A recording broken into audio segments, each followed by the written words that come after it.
అందరికీ నమస్కారం అండి, మీడియా మిత్రులందరికీ. జనరల్గా ఇంతకుముందు సిద్ధారెడ్డి అన్నతో కూర్చొని మాట్లాడుతూ టీజర్ చూసి మన ఇండియాలో చాలా తక్కువ మంది ఉంటారు, వాళ్ళకు డబ్బులు ఇచ్చినా కమర్షియల్ సినిమాలు తీయరు. ఏది ఓ 10 కోట్లు ఇస్తాం కమర్షియల్ సినిమా తీయండి అన్న తీయలేరు. ఇండియాలో అట్లా చాలా తక్కువ మంది దర్శకులు ఉంటారు.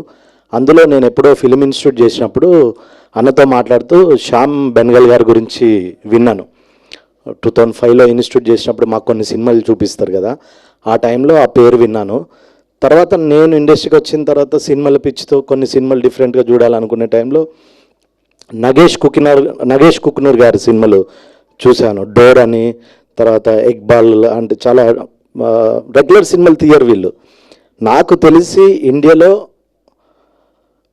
రెగ్యులర్ సినిమాలకు భిన్నంగా వాళ్ళే డబ్బులు పెట్టుకొని అవసరం అనుకుంటే నేను సమాజానికి ఏదో చెప్పాలి అని ఉన్న ఏకైక దర్శకుడు నాకు తెలిసి మల్లేశం డైరెక్టర్ రాజు గారు. ఎందుకంటే నేను మల్లేశం సినిమాలో యాక్చువల్లీ నా పాత్ర అది కాదు, బిత్తిరి సత్య గారు అనుకున్నారు. అది కుదరకపోతే నేను గుర్తొచ్చాను, నన్ను అడిగారు.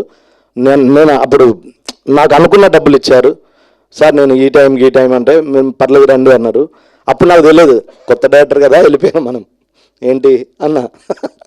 తర్వాత నాకు కూర్చోబెట్టి ఎక్స్ప్లెయిన్ చేసి అతను చెప్పే విధానం అన్నీ చూసి షాక్ అయిపోయాను నేను. ఇతనేంటి యుఎస్ అంటాడు, అమెరికా అంటాడు, మళ్ళీ ఇంత క్లారిటీగా ఉన్నాడు.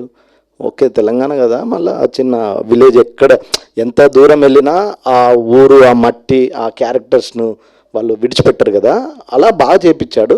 అప్పటి నుంచి సార్ నాకు చాలా పరిచయము, అప్పటి నుంచి నాతో మాట్లాడతాడు. నా అదృష్టం ఏంటంటే నేను అలా మొదలైంది రిలీజ్ అయ్యి దగ్గర 14 years, 400 సినిమాలు చేశా, నంది అవార్డు వచ్చింది.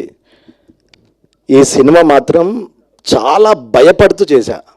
సింక్ సౌండ్ నా నా లిమిట్స్ దాటద్దు, ఏమాత్రం కొంచెం అటు ఇటు అయినా తాగుబోతు రమేష్ కనిపిస్తాడని అన్న వద్దన్న కొంచెం అని అలా కంట్రోల్ నాతో యాక్ట్ చేయించాడు సార్. నా లైఫ్లో ఈ సినిమా నేను ఎప్పటికీ మర్చిపోను. దీని గురించి ఎందుకు మాట్లాడతానంటే ఈ సినిమా రిలీజ్ అయితే అర్థమైద్ది.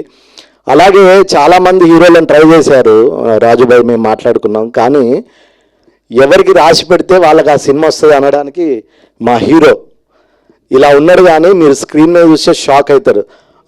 మెథడ్ యాక్టింగ్ అంటాను చూడు, అంటే అంటే ఆ లైన్ గీస్తే ఆ లైన్ పక్కకు కూడా వెళ్ళరు, అంత బాగా యాక్ట్ చేశారు. ఇంతకుముందు పవన్ రమేష్ అని మాట్లాడుతున్నారు కదా, సత్యలో బీకు మాత్రం చూస్తే ఎలా ఉందో ఈ సినిమాలో అంత బాగా యాక్ట్ చేశాడు. వాడు ఫ్రేమ్లో ఉంటే మనం కనిపించం, తినేస్తాడు కెమెరాను, అంత గొప్పగా యాక్ట్ చేశాడు. తర్వాత ప్రణీత్ డల్లింగ్, నేను ఆయన డైరెక్షన్లో కూడా చేశాను, ఆ సినిమా రిలీజ్ అవ్వలే. అతను తెలుసు అందరికీ, మంచి యాక్టరు. బట్ ఇందులో పోలీస్ ఆఫీసర్ క్యారెక్టర్ చేశాడు. ఈయన తప్ప ఇంకెవరు ఫిట్ అవ్వరు అనేలాగా ఎందుకు ప్రతి మా ఝాన్సీ గారు కానీ, దీనికి అంతటికి కారణం ఒకే ఒక్క దర్శకుడు. డబ్బులు 10 కోట్లు ఇస్తే సార్ సినిమా చేయమన్నా తీయడు, ఆయన జేబులోకి వెళ్ళి పెట్టి ఇలాంటి సినిమాలు తీస్తాడు. ఆయన సెలెక్ట్ చేసుకుంటాడు ఈ క్యారెక్టర్ ఇతను అవ్వాలని. దానికోసం ఎన్ని రోజులైనా వెయిట్ చేస్తాడు, ఎంత కష్టమైనా పడతాడు. బాగా చదువుకొని యూఎస్లో ఉండి ఇక్కడికి వచ్చి గొడ్డు సాకిరి చేసి సినిమా ఇవ్వడానికి తీస్తాండి ప్రపంచంలో అంటే అతను రాజుభాయ్, మల్లేశం డైరెక్టరు. నిజంగా చెప్తున్నా, నేను సీరియస్గా ఇలాంటి సినిమా చేయడం నిజంగా అదృష్టమే. Thank you sir, thank you.